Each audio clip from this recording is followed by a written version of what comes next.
Olá, vamos falar hoje sobre a guarda.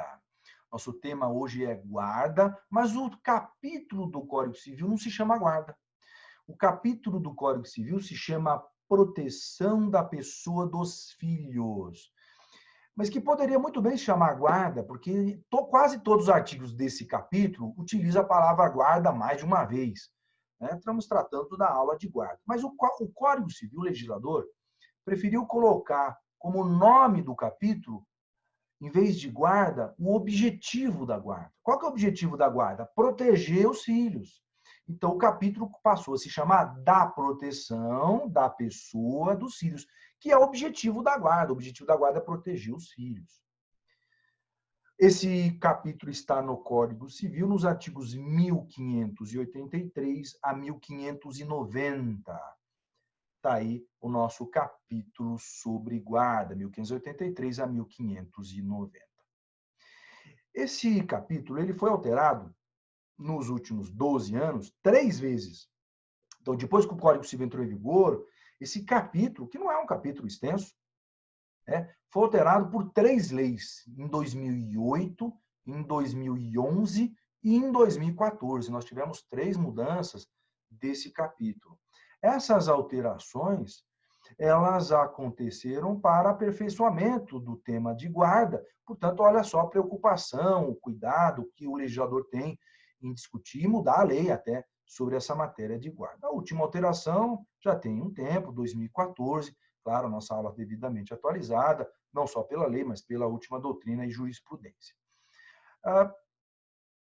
Mas não custa destacar essas alterações, essa preocupação com o legislador, até eu vou destacar aqui o que o legislador quis com essas alterações ao longo da nossa aula de hoje. Além disso, logo aqui também no começo da aula de guarda, a gente tem que fazer uma diferenciação, uma distinção entre guarda e poder familiar. A gente não pode confundir. O poder familiar é o poder do pai e da mãe em relação aos filhos. Pai e mãe, automaticamente, só pelo fato de ser pai ou mãe, tem poder familiar.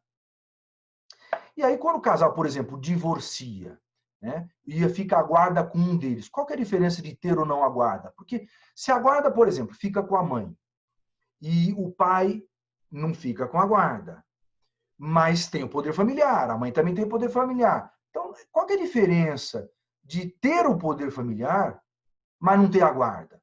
Né? Ou a mãe, por exemplo, ter um poder familiar e ter a guarda também. O que muda de, além de ter o poder familiar, também ter a guarda? Antes mesmo da gente chegar no conceito, que eu já falo já de guarda, vamos entender essa diferença. A vantagem da guarda, do guardião ou da guardiã, da pessoa que tem a guarda, é que ela pode tomar as providências imediatamente para proteger e para ajudar o filho. Então, quando a pessoa tem a guarda, ela vai lá na escola e faz a matrícula do filho na escola. O guardião ou a guardiã que toma essa providência imediatamente, que tem esse poder de tomar essa providência. Participei até de um processo em que a mulher colocou o filho numa escola perto da casa dela e o pai queria mudar de escola. Quem tinha a guarda era a mãe. Então, o pai ele tem o poder de fazer mudar o filho de escola? Tem, mas através do poder judiciário. Como ele tem poder familiar, e tem o poder de pai, chamado poder familiar, claro que a vontade dele pode prevalecer, mas ele não consegue ir lá e fazer a matrícula, porque ele não tem a guarda. Então, ele tem que contratar advogado e entrar com a ação. Ele faz valer a vontade dele através do judiciário por não ter a guarda. E, por outro lado, quem tem a guarda, tem também o poder familiar e a guarda, a mãe, nesse caso que eu participei, ela consegue ir lá e tomar as providências imediatamente e fazer a matrícula do filho na escola. No final das contas, nesse processo, tanto a promotoria concordou com a procedência do pedido, o judiciário também determinou a mudança do filho da escola, prevalecendo, portanto, a vontade do pai, que não tinha a guarda, mas tinha e tem o poder familiar, em prejuízo da mãe, que tem o poder familiar e a guarda. Então, o pai, o fato de não ter a guarda, continua com o poder. Muito comum a gente ouvir isso no fórum. Então eu não tenho a guarda, problema não é seu. Como assim problema não é seu? Você continua sendo pai, continua sendo mãe, continua tendo poder familiar. O fato de não ter a guarda não vai diminuir o seu poder familiar. Só que, de repente, tem que fazer valer através do judiciário. Então, essa é a vantagem de ter a guarda quando a guarda é unilateral para um dos pais. Eu já vou explicar aqui que é guarda unilateral daqui a pouco. Tá? Então, essa é a guarda.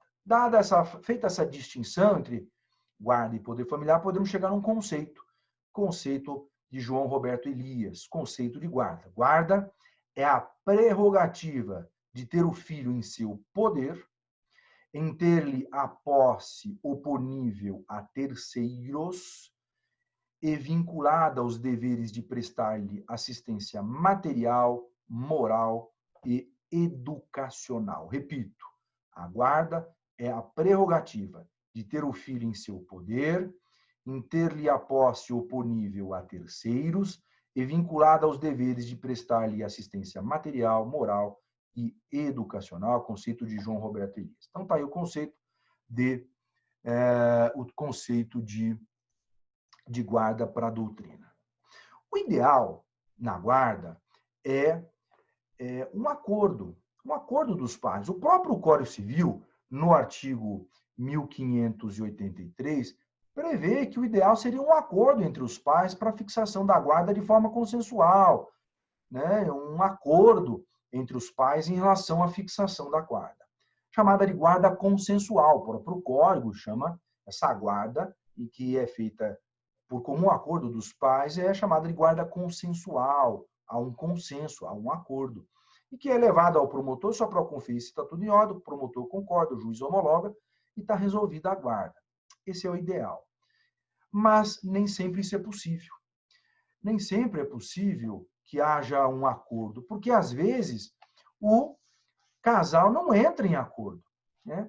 E esse conflito tem que ser resolvido através de uma guarda litigiosa, de uma lide, de uma ação de guarda em que vai se decidir a fixação da guarda. É isso que a gente passa, então, a aprofundar a matéria de guarda, que a gente vê agora no item, no tema guarda litigiosa. O que é a guarda litigiosa? É a guarda que decorre de uma lide, que decorre de uma discussão. Há uma discussão entre os pais, eles não conseguiram chegar num acordo sobre a guarda do filho ou dos filhos, de modo que está discutindo perante o Poder Judiciário, com intervenção obrigatória do Ministério Público, sobre a fixação da guarda.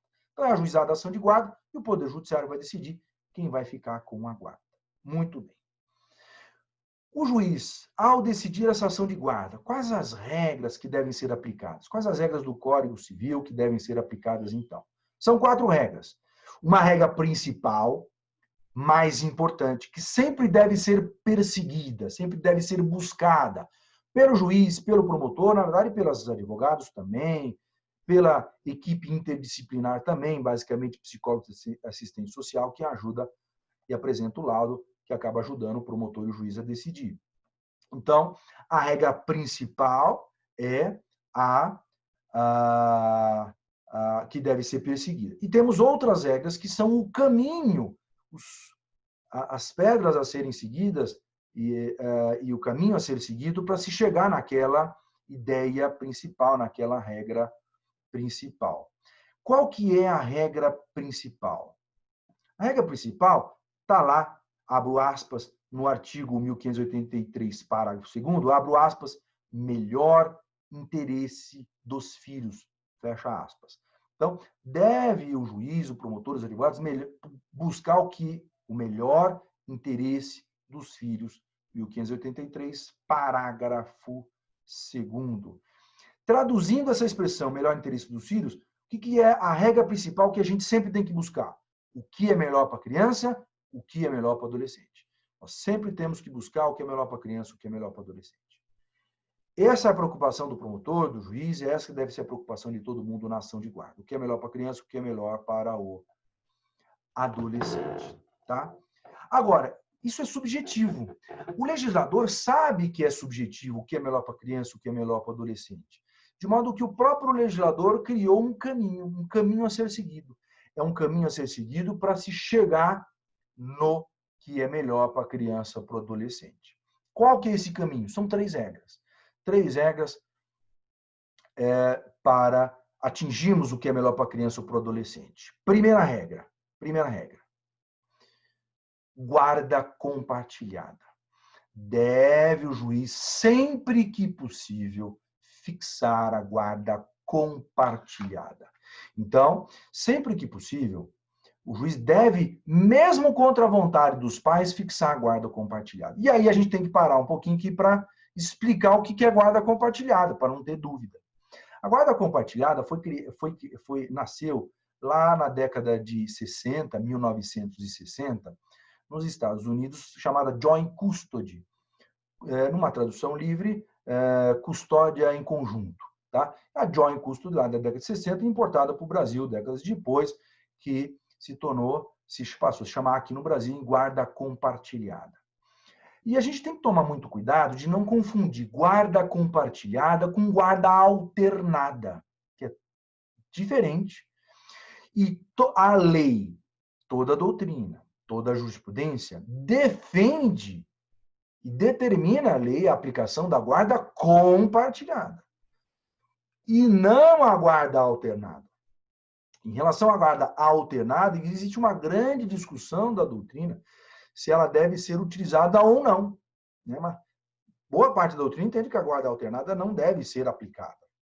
Então, vou explicar o que é guarda compartilhada, e nessa explicação eu já aproveito e já faço uma comparação com a guarda alternada, que não deve ser utilizada para parte da doutrina, para outra parte da doutrina entende que a guarda alternada pode ser eventualmente utilizada.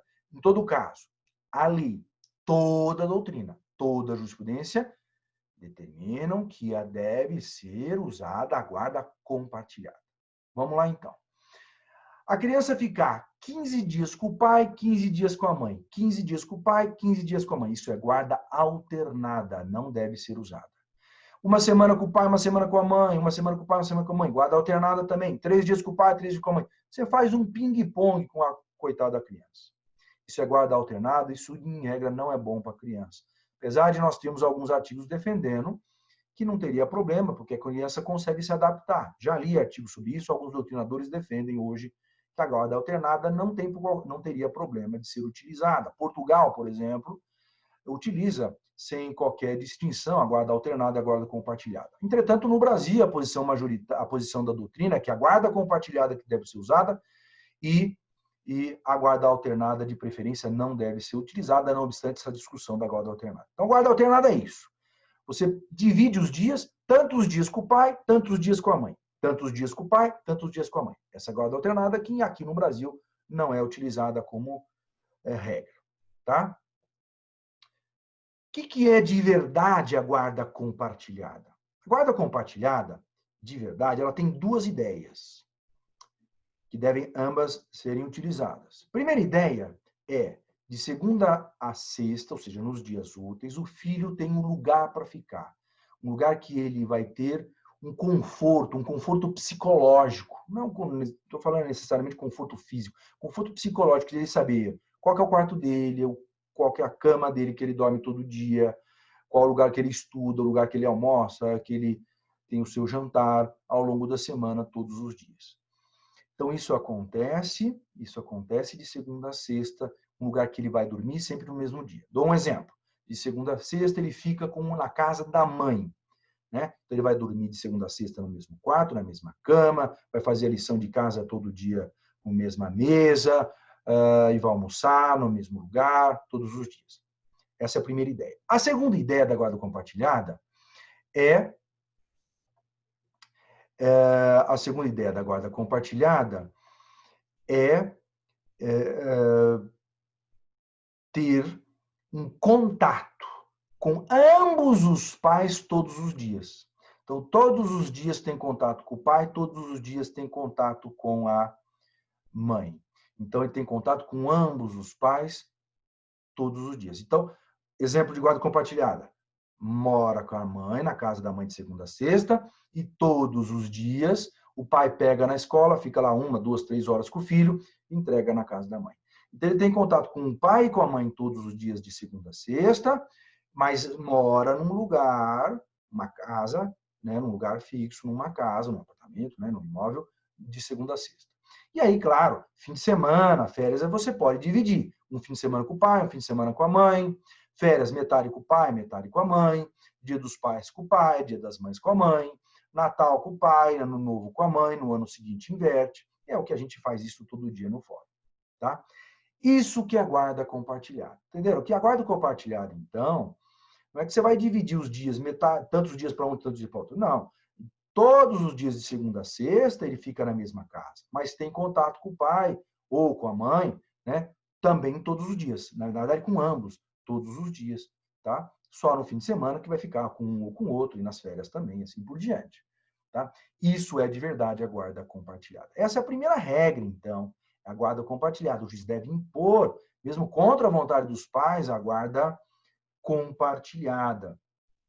Essa é a ideia que fez a alteração lá em 2014 do artigo 1583 e 1584, para colocar de forma expressa no Código. O legislador teve esse cuidado de alterar esses artigos para colocar de forma clara, de forma expressa, de que a guarda compartilhada tem que ser imposta sempre que possível.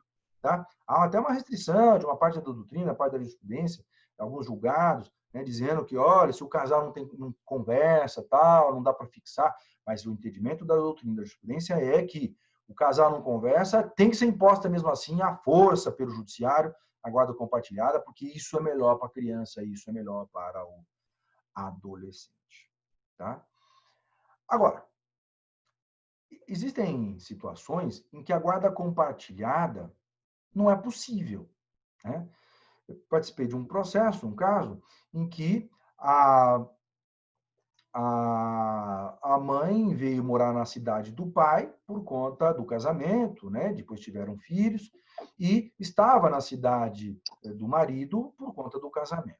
Mas o marido a traiu e eles divorciaram, ela descobriu, eles divorciaram, tinham 2 filhos, tem 2 filhos, e ela, por conta, então, do término do casamento, disse o seguinte: olha, eu estava aqui na cidade por conta do nosso casamento, mas eu não tenho ligação com a cidade. Eu sou de outro estado, de Santa Catarina, onde eles se conheceram lá por conta da faculdade, estudaram juntos na faculdade. Então, ele foi do estado de São Paulo para Santa Catarina fazer faculdade e se conheceram lá e voltaram para o estado de São Paulo. E aí ela falou: eu vou voltar para Santa Catarina, minha família está lá, meus colegas de faculdade estão lá, meus amigos de infância estão lá. Então, nesse caso, não tem como ter guarda compartilhada. O pai mora em São Paulo, no estado de São Paulo, a mãe mora lá em Santa Catarina, não tem como ter contato diário com o filho. Né? Então, nesse caso, quando a guarda compartilhada é impossível, passamos para a segunda regra, que é a guarda unilateral. A guarda unilateral é a segunda regra, então, sempre buscando aquela regra principal que é melhor para criança e para adolescente. Primeira regra, guarda compartilhada. Segunda regra de 3 é a guarda unilateral. A guarda unilateral é a concessão da guarda para um dos pais, ou o pai ou a mãe. Então, o pai e a mãe têm preferência em relação, a, claro, a terceiras pessoas. Às vezes o avô quer a guarda, fala, mas o pai está vivo, a mãe está viva. Os pais têm a preferência. Se não dá para ter a guarda compartilhada, vai ser concedida a guarda ou para o pai ou para a mãe, ou para o pai ou para a mãe. Quem que vai ficar com a guarda? É quem tem melhores condições de cuidar. Quando eu falo melhores condições, não é condição financeira. A condição financeira se resolve fácil. Se a mãe tem melhores condições psicológicas e o pai tem mais dinheiro, se dá a guarda para a mãe e o pai paga alimentos. Ou vice-versa. Concede a guarda unilateral para o pai e a mãe paga alimentos. Então, a questão financeira não é a mais importante, aliás, nem é importante.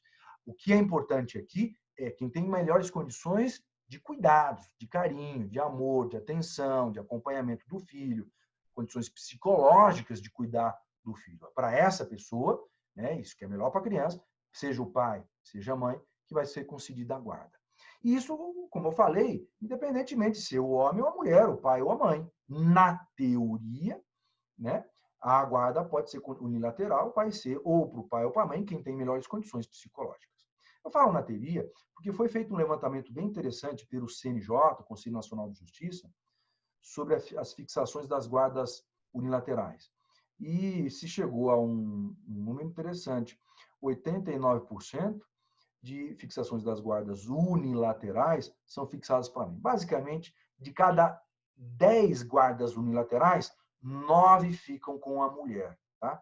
Na prática, isso. Lembrando, na teoria, pode ser para o homem, pode ser melhor para a mulher, conforme as condições psicológicas. Mas na prática, a gente sabe que tem uma tendência da jurisprudência, levantamento esse do próprio CNJ é bastante interessante. Só entrar lá no site do CNJ, tem esse levantamento. Tá? De modo que vai ser fixada para um dos dois. Lembrando aqui que aquele que não fica com a guarda tem direito a ter todas as informações de saúde psicológica, física, de educação do filho. Isso está expresso na lei também, foi alterado o Código Civil para determinar isso de forma expressa. Por quê? Era muito comum que o pai que não tinha a guarda, ele continua com o poder familiar, ele não tinha guarda unilateral, a guarda unilateral ficava com a mãe, ele ia lá na escola participar da reunião de pais e mestres, ou ver o boletim do filho, e a escola falava, não posso te dar porque você não tem a guarda. É proibido isso.